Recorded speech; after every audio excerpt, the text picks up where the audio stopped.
Olá, tudo bem? Eu quero falar com você um pouquinho sobre violência. E aqui a gente fala muito sobre comunicação não violenta, mas o que significa violência nesse contexto da comunicação? Então eu vou apresentar primeiro, serão 3 perspectivas de violência. Uma é a definição oficial, aquela do dicionário, e que é apresentada logo no iniciozinho desse livro aqui, que chama também Sobre Violência, que é da Marilena Chaui, e uma definição, uma discussão um pouquinho também do ponto de vista da Hannah Arendt, e depois a perspectiva da comunicação não violenta, só para a gente situar. Por quê? Muita gente pergunta, tá, mas daí eu não sou uma pessoa violenta, como assim comunicação não violenta? Né? Comunicação não violenta para pessoas que são violentas, o que significa essa violência na comunicação? Né? Então a gente só vai entender um pouquinho esse contexto para chegar nesse esclarecimento, tá bom? A violência, segundo o dicionário, que a Marilena Chaui vai trazer nesse livro, é essa definição de violência que a gente conhece. Então, a qualidade daquilo que é violento, ação ou efeito de violentar, empregar força física contra alguém, crueldade, exercício injusto, né? Então, assim, em geral, ilegal. Então, é essa violência que a gente conhece no sentido, assim, de fazer algo que vá prejudicar alguém, né? Pode ser fisicamente, pode ser psicologicamente. É essa violência, né? É a definição da palavra em si. E aí, claro, ela traz, né, a questão do direito penal, outras questões como, por exemplo, alteração não autorizada, né? E ela descreve tudo, a definição ali do que é a violência.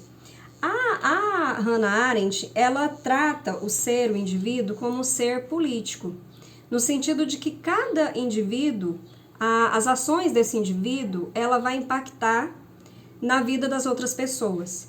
Então é essa ideia de que nós somos seres políticos por natureza, na verdade não por natureza, né? Mas por estar inserido em uma sociedade, com uma organização, então as nossas ações, elas interferem diretamente na vida das outras pessoas.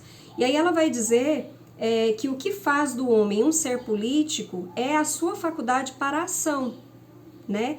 Ela o capacita a reunir-se com seus pares, a agir, né, em um contexto, almejar objetivos, ter empreendimentos que jamais passariam pela sua mente, para não falar nos desejos do seu coração. Se a ele não tivesse sido concedido esse dom, né, o de aventurar-se em algo novo.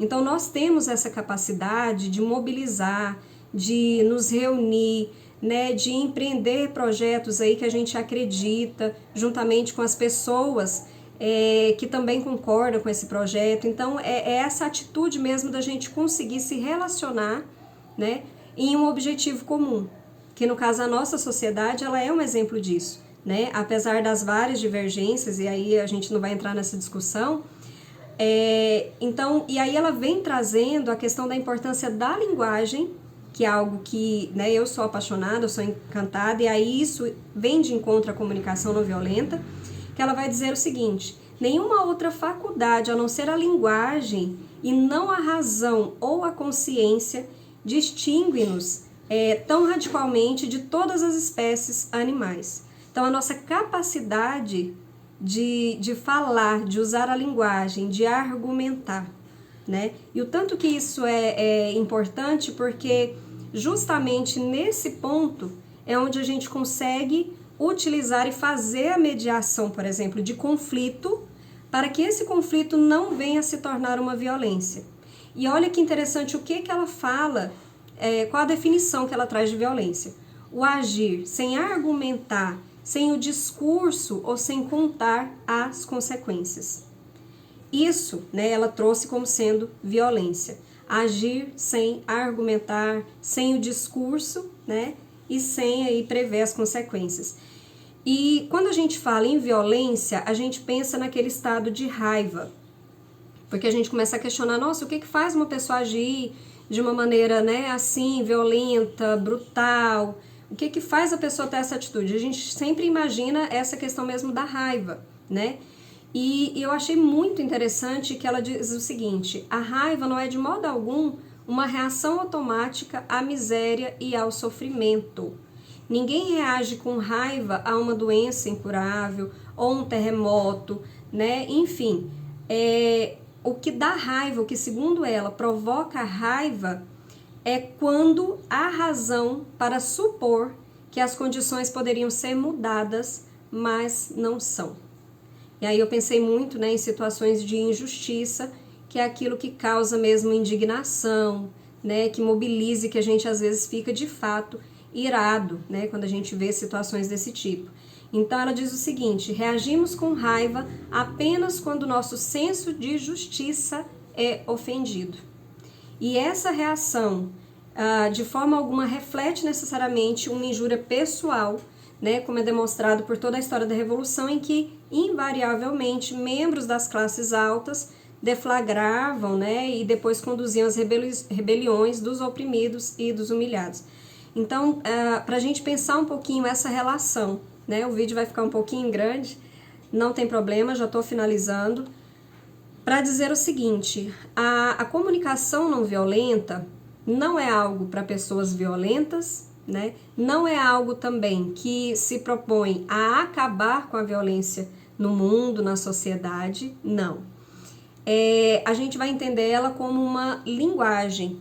E aí eu estou falando isso a partir desse livro aqui, do Marshall, que chama Vivendo a Comunicação Não Violenta. Logo na introdução ele vai dizer o seguinte: a comunicação não violenta é um poderoso modelo de comunicação, só que vai muito além disso, porque acaba por se tornar um modo de ser, de pensar e de viver.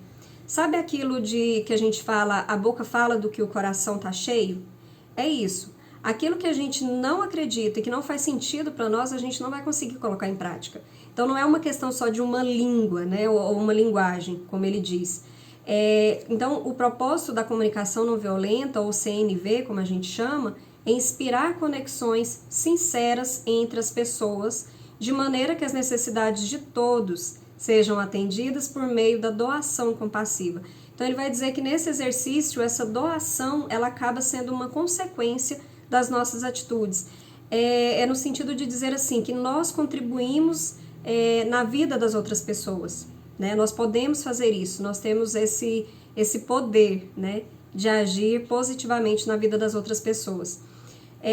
Ela nos inspira a nos doarmos de coração e também nos ajuda a nos conectarmos com a nossa divindade interior. E aí entenda a divindade como sendo algo muito precioso, muito importante, é aquilo que é vital, né? Todos nós temos isso dentro de nós. O que é vital para você, o que é importante, o que é fundamental. E a gente tende sempre a agir para proteger isso, né? Aquilo que é de mais vivo dentro de nós. A teoria que prevaleceu por muitos séculos defendia que a violência e a exploração acontecem porque as pessoas são, em essência, más, egoístas ou violentas. Então, ele também traz isso e ele vai dizer que não, que assim como tem pessoas que têm atitudes que ferem outras pessoas, existem também pessoas que agem de forma compassiva e que querem ajudar, que querem curar as outras pessoas. E aí, claro, a comunicação não violenta, ela tem toda uma estruturação para dizer, olha, por que as pessoas agem dessa forma, né? Essa maneira violenta, no caso que ele vai dizer aqui, é isso mesmo de você passar por cima do outro, de não respeitar o espaço do outro, né, de não compreender. Então ele traz vários exemplos no sentido da competição, né? As palavras, elas vão agir como uma forma de solucionar conflitos, evitar conflitos. Por isso que a gente fala, né, da não violência e por isso que a gente fala que gera mais conexão, entende? Então, aqui tem mais vídeos falando, material, né, para esse vídeo não ficar muito longo, porque, de fato, a comunicação não violenta ela tem toda uma estruturação que nos ajuda a compreender, né, esse contexto mais amplo e colocar isso em prática também. Espero que tenha ficado claro, que você tenha gostado desse vídeo. Até a próxima!